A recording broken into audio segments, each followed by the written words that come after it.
How's it going, guys? So we're here with our little mini kind of like weekly what's coming to Rust video, and it's mostly kind of like fixes for stuff or improvements, and then work on two big monuments. But we do have one thing. So last week there was a merge for heavy scientists, and well, here they are. The reason this video came out today instead of yesterday is because I was waiting on pictures. So, yeah, they're pretty awesome. If you haven't already seen them, they look awesome. They're wearing a, I keep saying awesome, but they really are really cool. They are wearing a bomb or juggernaut suit, depending what game or where you come from, what it's going to be called. But I'm really happy to see that they're going to be jugs, as I think most people lovingly know the kind of armor. But yeah, pretty much it's a bomb suit. So, hey, it looks like their bomb suits are environmentally sealed as well, since they do have an air tank on the back. So that kind of fits with the whole scientist vibe anyways. And I can't wait to see what they do. They're probably going to be pretty burly. I also think they may be tied to a specific event or monument. That's my guess right there. I won't say more on that because we'll just see. But that's a bit of a prediction there for myself. Now, there's also a dump truck. And this thing is really awesome. Again, keep saying awesome, but it really is. And yeah, Damien did a great job on this thing. I think it's a pretty sexy looking dump truck. Now, unfortunately, I can't even talk, guys.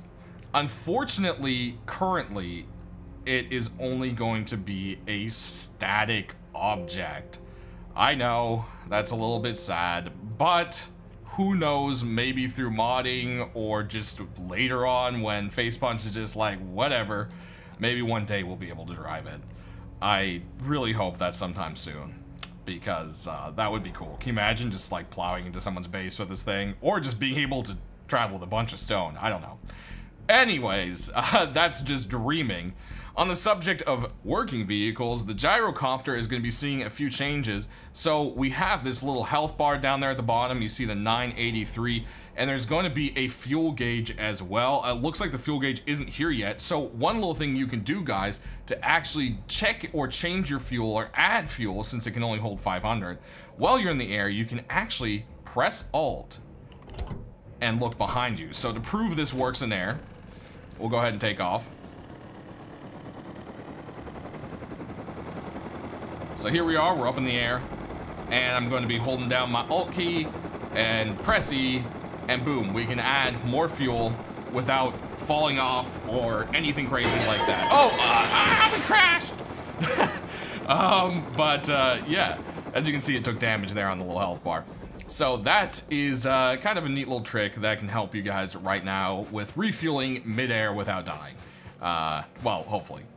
Also, the sensor, or the personnel sensor, the person sensor, the movement sensor, the HB blah blah blah blah blah blah sensor wasn't properly working. This is fixed on staging now and should be merged with the next major update. They've also been doing a lot of optimizations to the game to try to get stuff going.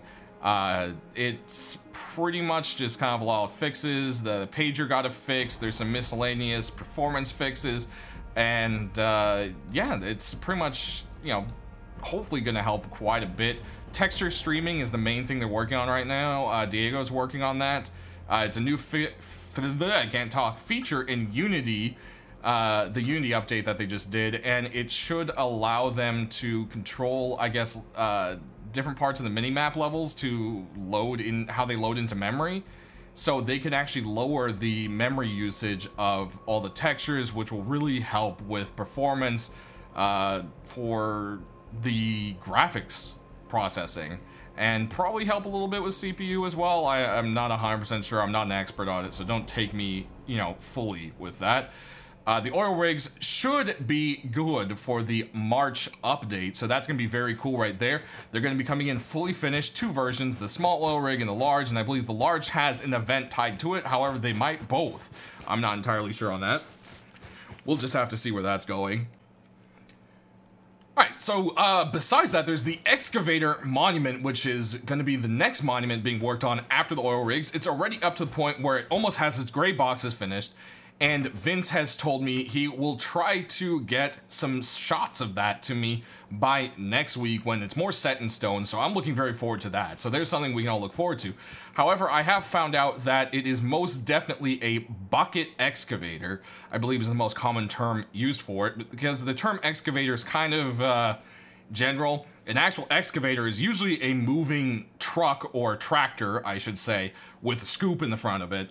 So that's kind of like, oh, what is that? And I know some concept art, old concept art was floating around of like a weird kind of like quarry digging conveyor belt machine thing. That's not it. It's definitely going to be one of these big old bucket excavators, which is awesome. I can't wait to see it. Hopefully that means it's something we can take over and use temporarily.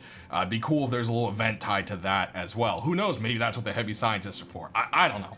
We'll just have to see. They could be on the oil rig. They could be anywhere. We'll just have to see. But that's pretty much the gist of the main information, guys. There's also some other stuff being worked on. Like I said, there's the new generator model. Alongside that, I know Tom is also working on some Tesla coils, which is going to be or Tesla coils, sorry. Could be a pretty cool thing. He wasn't able to get me some pictures this week, so probably look forward to that next week as well. That's pretty much going to cover it for now, guys. One thing I did also want to show, which I almost forgot about. Let's go into F1 real quick, and we'll go into, I think, items, Chinese lantern. Yep, there it is. And a lot of people, including myself, thought the sound was a bit much on these guys. It's been reduced to be a lot quieter. You can't really hear it unless you're right up next to it. It's still a little bit annoying, so I don't recommend putting them everywhere, but it's definitely not this overpowering, horrific noise anymore that sounds like a suction of death with fire and flame. So that's definitely an added little bonus there. I believe that was pushed through with a patch, so they should be already quiet in-game. I don't think you have to wait until the big patch for that, but I may be wrong on that one. We'll just have to see. But that does it this week, guys. Skin videos should be up soon, so tune in for that. And until then, I hope you guys have a great weekend, and we will see you next week with some more cool screenshots and information, most likely. Thanks for watching.